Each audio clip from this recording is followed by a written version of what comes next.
আসসালামু আলাইকুম everyone, welcome back to my channel crypto bro. বর্তমানে মার্কেটের অবস্থা খারাপ, যার কারণে বাইন্যান্স P2P-তে অনেক বেশি প্রতারণা হচ্ছে। বাইন্যান্স P2P-তে নানা রকম প্রতারণা হচ্ছে। কীভাবে প্রতারণাগুলো হয় এই ভিডিওতে ওই বিষয়গুলোই বলবো। তো অবশ্যই ভিডিওটা সম্পূর্ণ দেখে ট্রাই করবেন। আমাদের চ্যানেলে সাধারণত ট্রেডিং রিলেটেড ভিডিও শেয়ার করা হয়, অ্যানালাইসিস ভিডিও, কয়েন লিস্ট বা সাজেশনমূলক ভিডিও। তো এই টাইপের ভিডিও পেতে চাইলে অবশ্যই আমাদের চ্যানেলটি সাবস্ক্রাইব করে সাথেই থাকবেন। আমাদের টেলিগ্রামে জয়েন করবেন। টেলিগ্রামে মার্কেটে ইনস্ট্যান্ট আপডেটগুলো শেয়ার করা হয়, লিঙ্কটা ভিডিও ডেসক্রিপশন এবং ফার্স্ট কমেন্টে দেওয়া থাকলো। তো ভিডিওতে লাইক করতে ভুলবেন না। Let's begin. তো প্রথমত আমি বলবো যে কী টাইপের প্রতারণা এখানে হয়ে থাকে, অ্যান্ড এরপরে বলবো যে কীভাবে আসলে একজন ভালো বায়ার বা সেলার আপনি নির্বাচন করবেন, কীভাবে ডিল করবেন। প্রতারণার প্রথম ধাপ হচ্ছে ফেক মেসেজ। আপনাকে ফেক মেসেজ পাঠাবে যখন আপনি বিকাশের মাধ্যমে বা ব্যাংকের মাধ্যমে ডলার কিনতে গেলেন বা বিক্রি করতে গেলেন।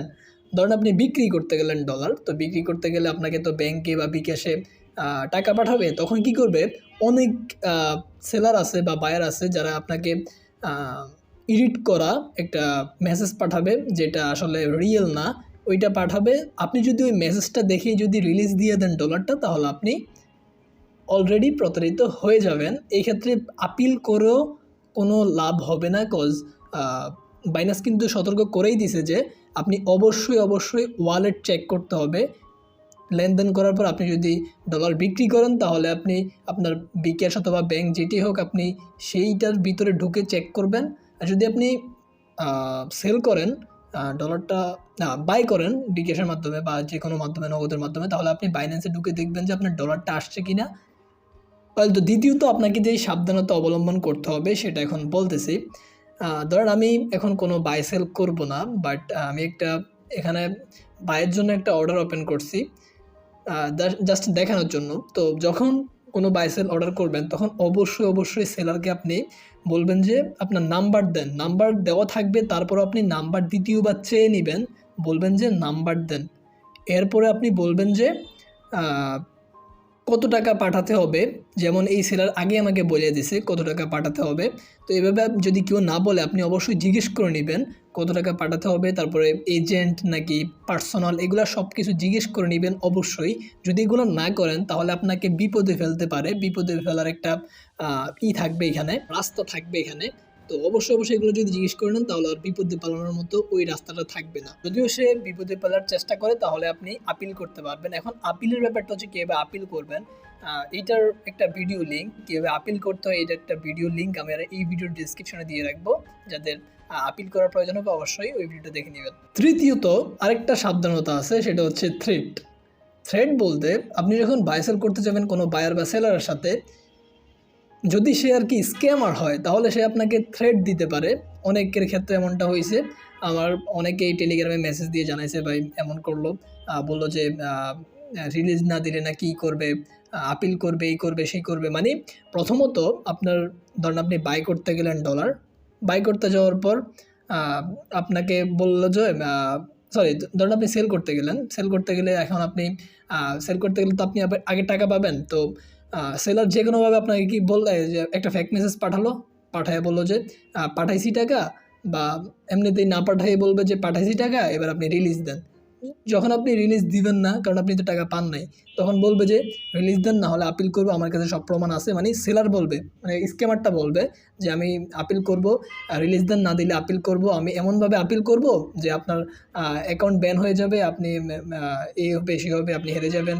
আমি অনেকের সাথে এমন করছি, মানে অনেকভাবে আপনাকে করবে, থ্রেট দিবে বা একটু করার চেষ্টা করবে। যদি আপনি নতুন হন, তাহলে কিন্তু আপনি একটু ভয় পেয়ে যাবেন। তো ভয় পাওয়া যাবে না, আপনিও উল্টো বলবেন যে আসলে না আমি দিব না, বা আপনি বলবেন যে আমিও আপিল করব, বা আমার কাছে সব প্রমাণ আছে, আপনি ক্যান্সেল করেন অথবা আপনি পেমেন্ট করেন, এরকমটা বলে দিবেন। তারপরে যদি না হয়, অনেক সেলার আবার এমনও বলে যে খারাপ ভাষায় কথা বলে যে $10 দে, $5 দে, তা না হলে আমি এরকম করব সেরকম করব, $10 দে, আমি ক্যান্সেল করে দিচ্ছি। তো এমনটাও হয়, এমন অনেক মেসেজ পাইছি, যার কারণে এই সাবধানতাগুলো বলে দিলাম। কখনো যদি কেউ এমন থ্রেট দেয় $10 $5 দেওয়ার জন্য, তাহলে অবশ্যই দিবেন তো নাই। যদি ক্যান্সেল না করে, তাহলে আপিলে যাবেন, আপিল করবেন।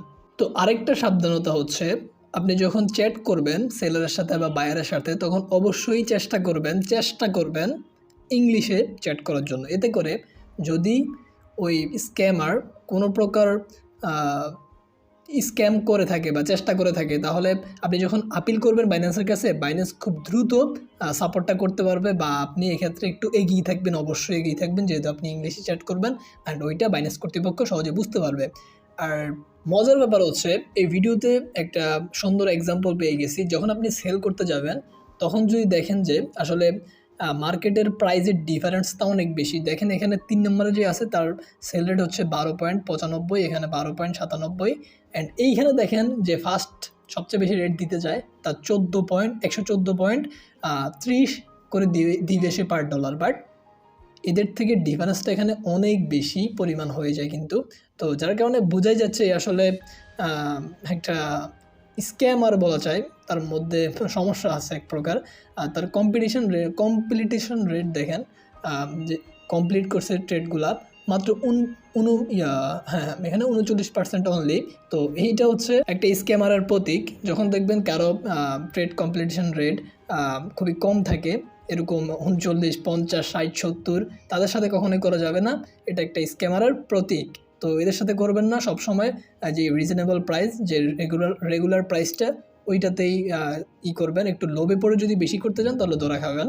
আরেকটা সাবধানতা হচ্ছে, ট্রেড করার ক্ষেত্রে মোটামুটি আপনারা দেখবেন যে কাদের সাকসেস রেটটা, মানে কমপ্লিশন রেটটা মোটামুটি 97, 98, 99, 95 থাকলেও চলে, বাট 97, 98, 99 থাকলে খুবই ভালো, তাদের সাথে ট্রেড করবেন। তবে এখানেও কথা আছে, অবশ্যই ধরেন আমি এনার সাথে ট্রেড করবো, এনাতে ক্লিক করলাম, ক্লিক করার পর আপনি এখানে তার বায়োতে যাবেন, বায়োতে গিয়ে আপনি এখানে দেখবেন তার ফিডব্যাকগুলো দেখবেন।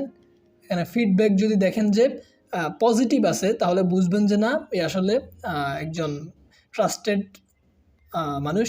আর যদি দেখেন যে নেগেটিভের মধ্যে হিউজ রিভিউ থাকে খারাপ, তাহলে বুঝবেন যে না, এর মধ্যে সমস্যা আছে। এটা আরেকজনের আইডি, এখানে তার পজিটিভ রিভিউই বেশি, এখানে 8টা নেগেটিভ রিভিউ আছে। বাট তার মধ্যে যে রিভিউগুলো দিছে মানুষ, সেটা হচ্ছে স্লো ট্রানজ্যাকশান। মাঝে মধ্যে এমনটা হয়তো অনেকের হয়ে যায়, সে একজন রেগুলার সেলার, তার মাঝে মধ্যে একটু দেরি হওয়াটা স্বাভাবিক। বাট কেউ যদি এখানে দেখেন যে 2-3টে এরকম থাকে, রিভিউ থাকে যে স্ক্যামার টাকা দেয় নাই, মানে স্ক্যামিংয়ের চেষ্টা করছে, তাহলে ওনার সাথে করা যাবে না। বাট স্লো ট্রানজ্যাকশান এটা করা যাবে, কারণ মাঝে মধ্যে এমনটা হয়ে যায়। আচ্ছা, এবার লাস্ট আরেকটা রিভিউ দেখবো, এনার রিভিউ দেখি কী অবস্থা।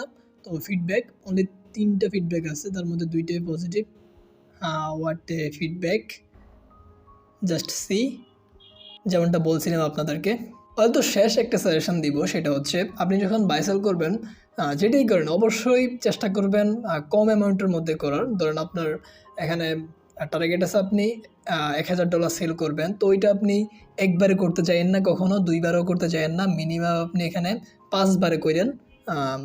প্রথম আপনি যার সাথে মনে করেন আপনি এনার সাথে প্রথম একটা ডিল করবেন, তো এনার কাছে অ্যাভেলেবেল সেল করার মতো ডলার আছে।